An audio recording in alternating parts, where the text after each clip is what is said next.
Oh yeah, that's what I'm talking about. You know, I have to admit, that's actually pretty invigorating.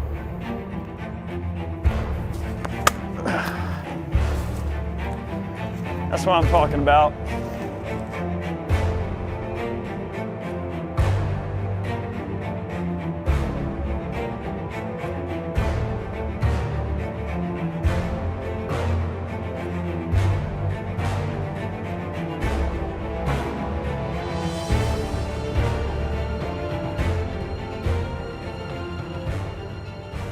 All right, guys, welcome back. This is Eric and Chad here, Moss Pawn & Gun in Jonesboro, Georgia. We have another mail call episode for you. Hopefully you enjoyed seeing that goat getting sliced in half with a sword. Well, it took 2 tries, and you kind of ruined that sword, too. Well, oh well, it's still cool, okay? Starting, you know, at the beginning of all of these mail call episodes, you're probably going to see a little crazy blurb of a video or kind of a little B-roll sort of thing that might not have made it to the full YouTube channel, but something that we still just thought would be awesome to show. Yep. So little things like that will be kind of sneaking in there, so be tuned for those. Guys, we really appreciate the support.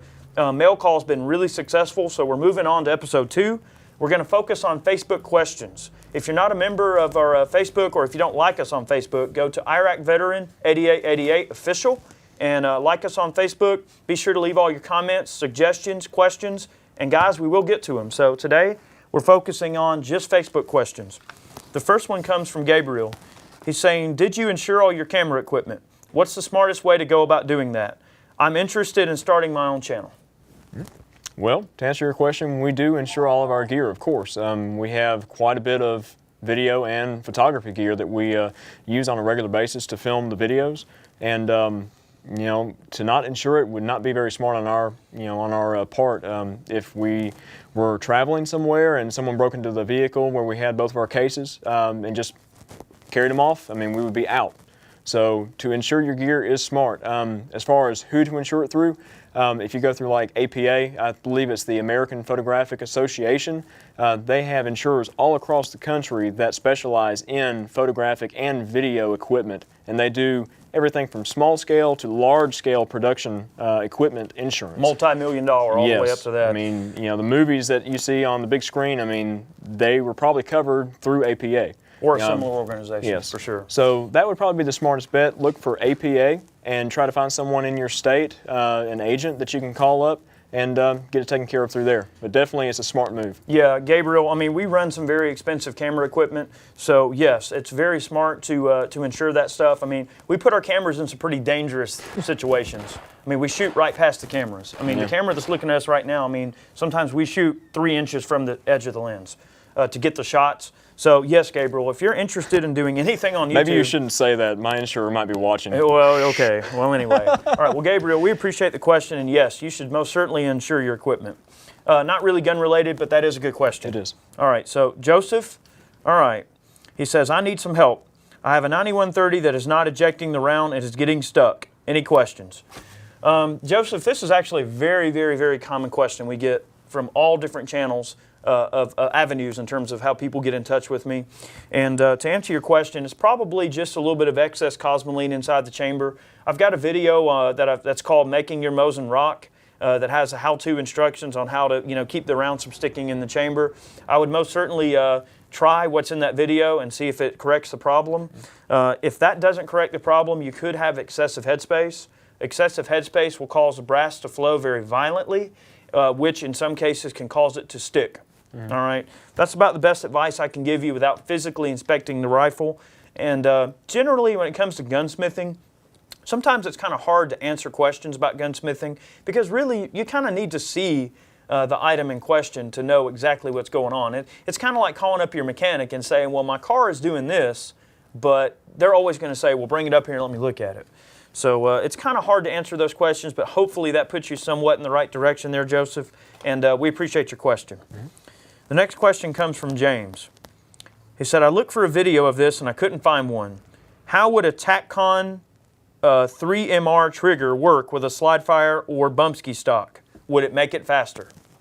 Well, I mean, the trigger is lightweight right out of the door. It's a real lightweight single stage trigger, if I'm not mistaken, correct? It is. So a trigger like that, a high quality trigger, will make the bump ski run a little bit faster, I mean perceivably, but it mainly depends on how heavy your upper is the biggest thing. If you're running a short like kitty cat upper like we had before in YouTube range videos, or YouTube range day videos, you know, that thing was scalding them out of there, but it was because that little 7-inch barrel was just light as could be. Yeah. So, but the TacCon trigger would improve that. Oh yes, yes. A light trigger, a lightweight upper, and that thing's going to spank them out like a scalded dog. Very technical term there. So James, we appreciate the question. That is a very pertinent question. We might try it. Who knows? Maybe. All right, Steven is asking. He says, I just noticed a new company called Bear Creek Arsenal, and they are manufacturing a basic entry-level AR-15 flat top. Do y'all know anything about these weapons? I haven't heard of Bear Creek. Have you? No, never heard of them. Well, there's, I mean, pretty much a company, it seems like every day getting into the AR market. It's very flooded, but I mean, as long as it's mil-spec, then you really can't go wrong. Yeah, but I mean, what is mil-spec though? I mean, that's just it. I mean, every company builds an AR and they're like, oh, it's mil-spec. But I mean, honestly, here's the thing. With all the crap that came down the line from Sandy Hook, there's been a whole lot of people getting into the AR game. There's a lot of Johnny-come-latelys in the AR game. And it's because, yes, I mean, a lot of these people are producing AR-15s from a newcomer basis. They're people that might have had access to, you know, very expensive CNC machinery, mills, lathes, you know, a programmable multi-axis lathe or mill, and they're thinking, well, okay, well, I'm not manufacturing the product that I went into business to manufacture, so what we'll do is we'll just make AR-15s. I mean, because obviously all these people are buying the crap out of them. Well, I mean, it's what the market is wanting at the moment. But, I mean, mil-spec mainly is a minimum. I mean, you don't want somebody who's casting AR-15 receivers, you know, rough casting them out of like zinc. They're melting down high point slides and casting AR receivers out of them, you know, I mean. Yeah, so you want to make sure that they meet some kind of standard. But there are a lot of commercial manufacturers out there that are making solid billet aluminum lowers and uppers, like Head Down Products, for instance, just up the road from us. Yeah. And they are very, very high quality parts. They are. So, yeah, so I can say that to answer your question, I've never heard of Bear Creek. Is that to say that they're not a good AR-15? I'm sure they are, but I can't really elaborate. So, Stephen, we appreciate the question. Hopefully that cleared that up somewhat for you. Now, moving on to Sean. He said, I'd like to know what parts will fit on the Smith & Wesson SD9VE. I've heard the M&P night sights will. Well, I mean, the dovetails should be the same. It is, I believe. So. Yeah, I think the night sights for an M&P will drop right on the standard Sigma, the newer Sigma. Yes, now, one thing that I can say is that the Sigma slide, the new Sigma, I'm not sure about the old one, but the newer one is actually made out of the same exact bar stock, stainless steel bar stock that they machine the M&P slides out of. In fact, it's a very, very similar process. It's just the machining on the slide. Of course, you know, the serrations are different. There's a few odds and ends that are different. Not quite as refined. Not quite as refined, but the physical material that the slide on that gun is made out of is exactly the same as an M&P. They don't have a melanite finish. Of course, they leave them in the white. The M&P is the same stainless slide they make the Sigma out of, but with more intricate machining and a little bit better finish with the melanite, okay? So to give you an idea, if you're ever worried about the quality of the Sigma pistol, they are the same exact stock that they make both the M&P out of and the Sigma in terms of, you know, stainless bar stock. Sure. Now, yes, those night sights will drop right on. In terms of any other parts, no. Completely different than the M&P. The frame is completely different. You're kind of stuck with what you see is what you get there. Pretty much, and there's not as much, you know, on the aftermarket market for that particular pistol as there is for the M&P at the moment. That's correct. So. And I don't think I'm wrong, but I think the M&P sights drop right on. Yep. All right. Thanks, Sean. I appreciate that question. Moving on to Matt. He said, what say you on the quality of the Rossi M92 lever rifles in 38 Special 357 Magnum? I'm thinking of getting one, and I'm wondering if it's a quality gun. How is it in terms of reliability, accuracy, and overall quality? Well, I mean, the Rossis are good guns, but if you can find an older Rossi, that's the way to go before they started putting all the new safety crap on them. You know, I mean, who needs a safety on a lever gun? I mean, really? You know, half cock on the hammer and run with it. I mean, more parts to break down and whatnot. That, in my opinion, makes the gun a lot more or a lot less reliable.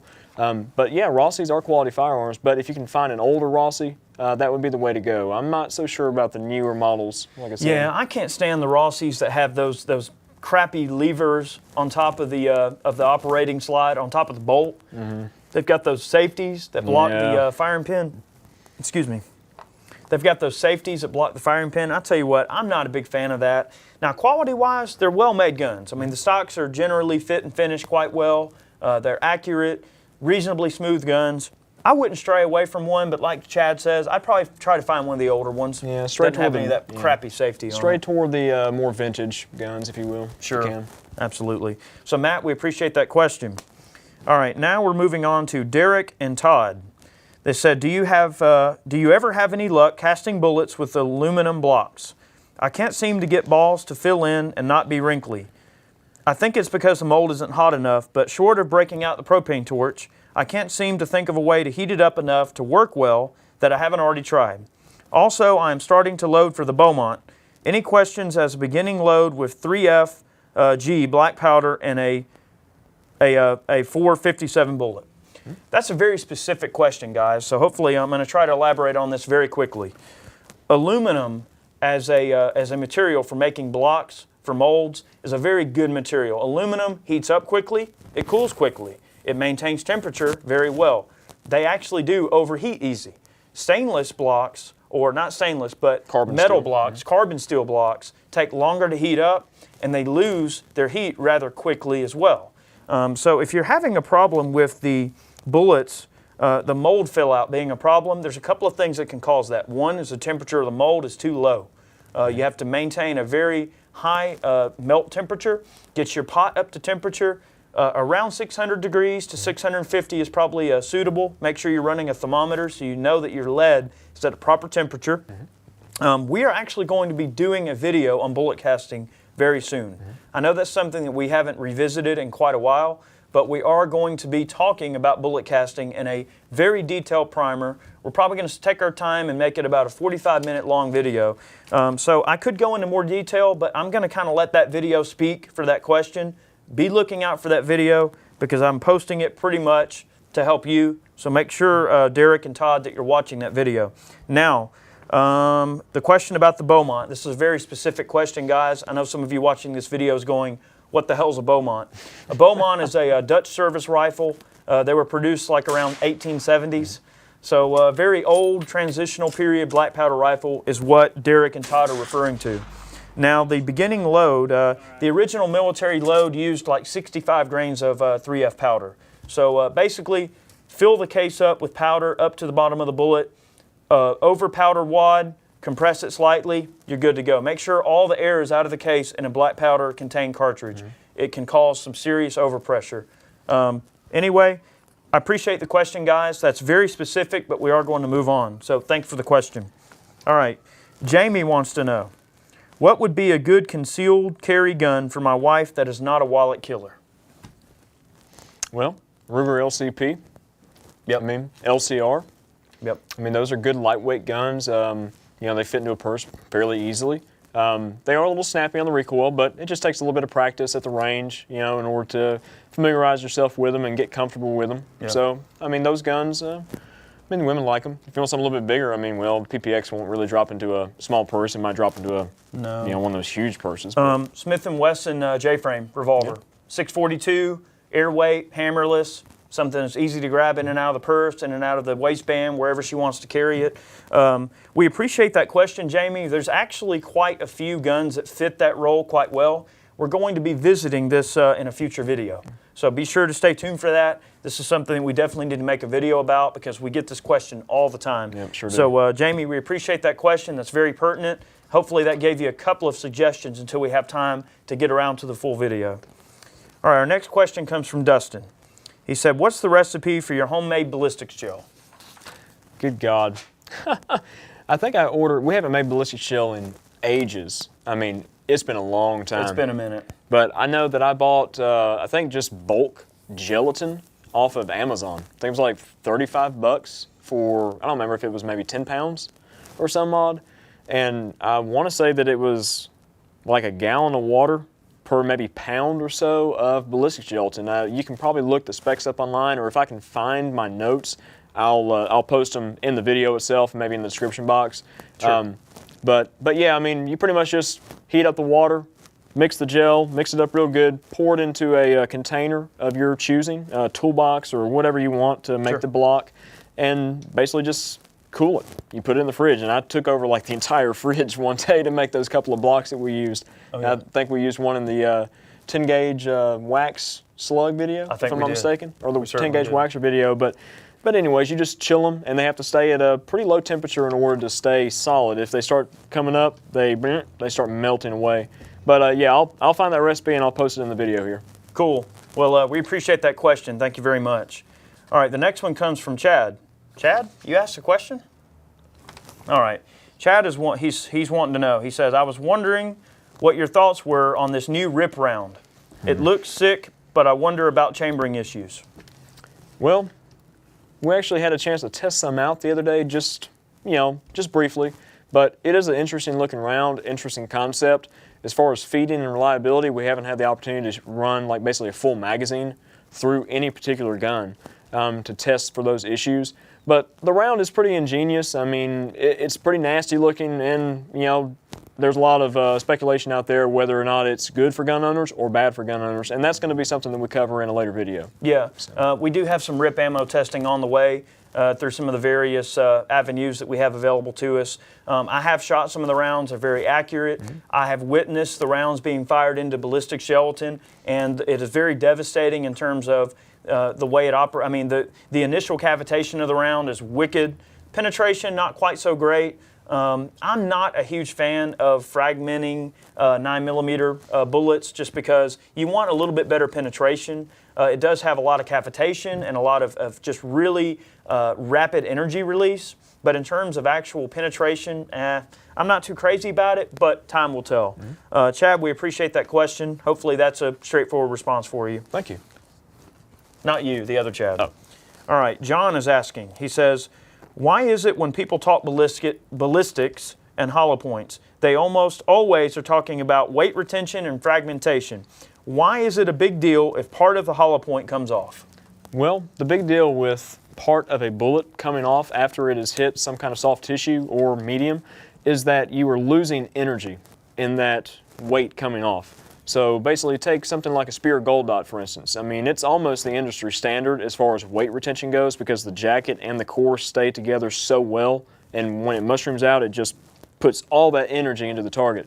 If you've got a round that breaks off into 3 or 4 pieces, that energy is being split up and dispersed into multiple areas, and you're not getting the initial shock that you're really wanting out of a hollow point. Sure. So that's really the main reason.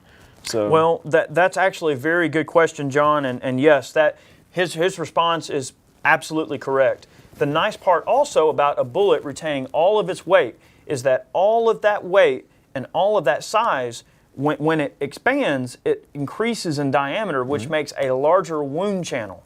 The larger the wound channel is and the more energy is imparted into that wound channel, the larger the temporary cavity is, the shock, so to speak, the more organs are displaced. See, it's the shock factor of the bullet hitting the body and passing through the body that is deadly also. Say that someone shoots you in the chest cavity and they miss your heart completely, but the shock and cavitation, the temporary cavity and the displaced organs and flesh and bone that is caused by that projectile entering the body can then sometimes cause more damage than the projectile itself. Sure can. So by having that one projectile large and doubling in diameter and retaining all the energy to that one mass of lead and jacket is always going to be a better bet.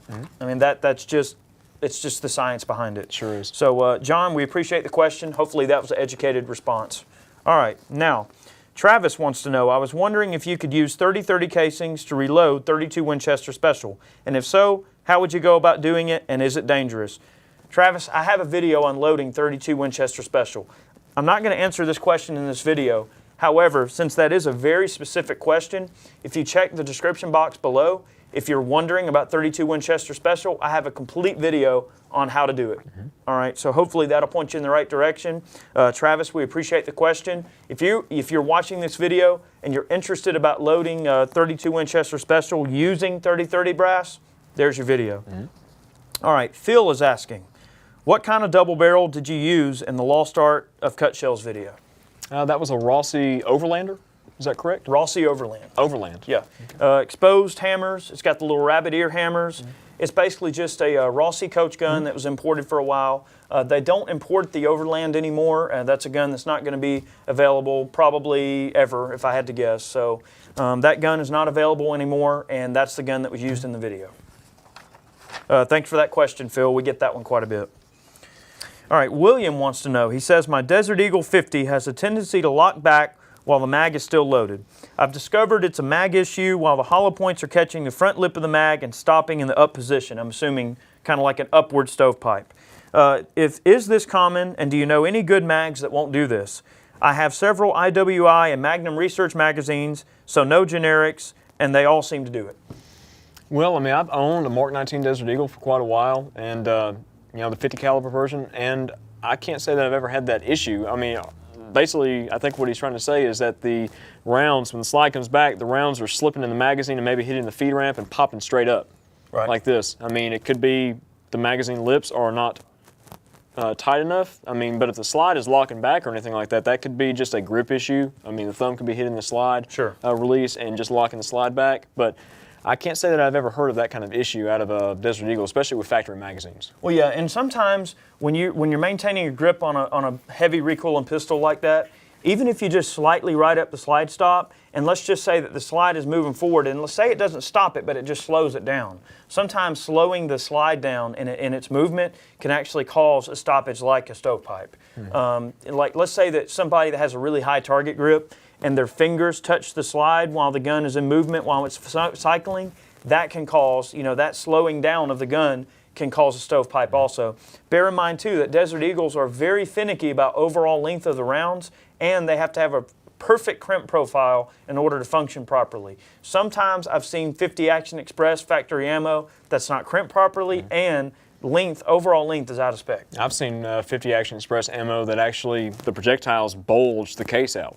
And that can cause it. So I don't know. That's definitely one that we'd probably need to see the gun and shoot it in order to give a very pertinent answer to that question. Of course. So. Well, William, hopefully that answer worked for you. Guys, we greatly appreciate the support that we've gotten on the mail call videos. They've been a tremendous success. You guys have really been ponying up with a lot of good questions for us. Be sure to submit your questions, whether through the website or if you want to go through the YouTube channel, give us a PM or a comment.